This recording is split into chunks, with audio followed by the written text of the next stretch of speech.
अस्सलामु अलैकुम वरहमतुल्लाहि वबरकातुहू। सामईन नाज़रीन कैसे हैं? माशाअल्लाह शादाब रहें, आबाद रहें। अल्लाह आपको दुनिया की आखिरत की इज़्ज़तें अता फ़रमाए।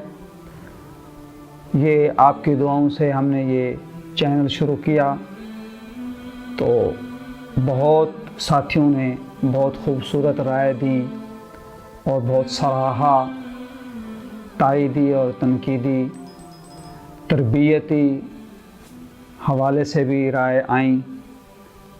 तो सबसे पहले मैं शुक्रगुज़ार हूँ शेखुल हदीस व तफसीर हज़रत मौलाना ज़ुबैर अहमद सिद्दीकी साहब दामत बरकातुहुल आलिया का।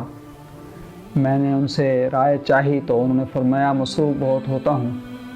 मैंने तितली नाम की जो आपने एक गुफ्तगू की थी वो सुनी, बहुत अच्छी है माशाअल्लाह, मेहनत जारी रखें। उनकी दुआएं मिली। हज़रत मौलाना मुफ्ती मोहम्मद तैयब साहब अल अज़हरी, नायब मुदीर जामे फ़ारूक़िया शुजाबाद, वो कई दफ़ा इस पर हमें फ़नी किस्म की राय और तालीमी और तरबियत किस्म की राय भी दे चुके हैं और बाकायदा गुफ्तगू सुनते और बाकायदा उस पर तबसरा भी करते हैं, मेरी दिलदारी करते हैं। इसी तरह मैं बहुत शुक्रगुज़ार हूँ शेखुल हदीस हज़रत मौलाना मुफ्ती उस्मान हैदरी साहिब दामत बरकातुहुम शेखुल हदीस आस अकेडमी लाहौर का, कि वो भी बहुत सारी मेरी इल्मी तौर पर भी गिरफ्त करते रहते हैं मेरी बात पर और तकनीकी तौर पर भी वो राय देते रहते हैं, मेरी तरबियत करते रहते हैं। इसी तरह हमारे एक अज़ीज़ हैं महकमा तालीम से वाबस्ता मलिक खालिद इकबाल साहब, उन्होंने कहा कि मेरे जो उस्ताद मोहतरम हैं मोहम्मद अफजल ख़ान साहब, उनकी सखावत पर भी कोई गुफ्तगू रिकॉर्ड कराएं। तो मोहम्मद अफजल ख़ान साहब मेरे भी बचपन के दोस्त हैं, वाकई बहुत सखी इंसान हैं। इंशाअल्लाह कभी उन पर मुस्तकिल गुफ्तगू भी करूँगा। और इसी तरह हमारे मलिक मोहम्मद नईम साहब, वो मेडिकल से वाबस्ता मुल्तान शहर के रिहायशी हैं, उन्होंने बहुत हौसला अफज़ाई की और बहुत ताईदी और तहसीन के कलमात कहे, मैं उनका भी मशकूर हूँ। और हमारे एक बहुत प्यारे दोस्त हैं हाजी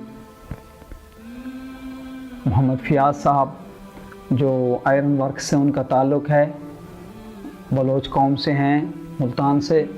वो तो अजीब बात फरमाते हैं। वो कहने लगे कारी साहब आपकी वीडियो जब तक ना सुने शाम को चैन नहीं आता। तो उनके इन मोहब्बत भरे कलमात से भी मेरा बहुत हौसला बढ़ा। इसी तरह हमारे मौलाना शबीर अहमद साहब जो नेवी में ख़तीब हैं, उन्होंने कॉल करके मैसेज करके बहुत सारी फ़नी किस्म की तकनीकी किस्म की जो बातें मुझे कहीं, उन्होंने बहुत सराहा, बहुत खुशी हुई। और हमारे महकमा तालीम से वाबस्ता हैं, उस्ताद हैं, टीचर हैं ख्वाजा खलील अहमद साहब, उन्होंने एक दिन कहा कि आपकी गुफ्तगू में रूहानियत की बातें ज़्यादा होती हैं, आप थोड़ा सा निचली सतह पर उतर कर आम लोगों की तरबियत के लिए भी कोई गुफ्तगू रिकॉर्ड कराएं। इसी तरह और भी बहुत सारे, किस साथी का नाम लूँ, तमाम अहबाब का मैं मशकूर हूँ जो सुनते हैं।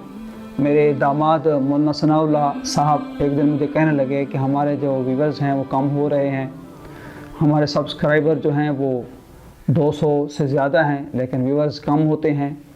तो आप अपनी जो थंबनेल है या गुफ्तगू है इसमें फ़लाँ तब्दीली करें, फ़लाँ तब्दीली करें। तो अपने तमाम उन अहबाब से जो मेरे इस चैनल से वाबस्ता हैं, उन सब को मैं गवाह करके ये बात कहना ज़रूरी समझता हूँ कि मैंने अपनी तालीम के लिए, अपनी तरबियत के लिए, आपसे राब्ते में रहने के लिए, आपकी तरबियत से फ़ायदा उठाने के लिए, आपके उलूम से मुस्तफ़ीद होने के लिए, आपके साथ मुस्तकिल राब्ते में रहने के लिए, और ये जो नया सिलसिला अल्लाह ने दुनिया में मुतारिफ़ कराया है सोशल मीडिया का, इससे फ़ायदा उठाने के लिए और इससे अल्लाह जल्ल जलालहू के पैगाम को, हुज़ूर सल्लल्लाहु अलैहि वसल्लम की सीरत को आप तक पहुँचाने के लिए मैंने इस्तेमाल किया है। कम लोग देखें या ज़्यादा देखें, जितने लोग भी मेरे साथ वाबस्ता हैं उनके लिए दिल से दुआएं। अल्लाह आप सबको शाद आबाद रखे। बहुत शुक्रिया। अस्सलामु अलैकुम।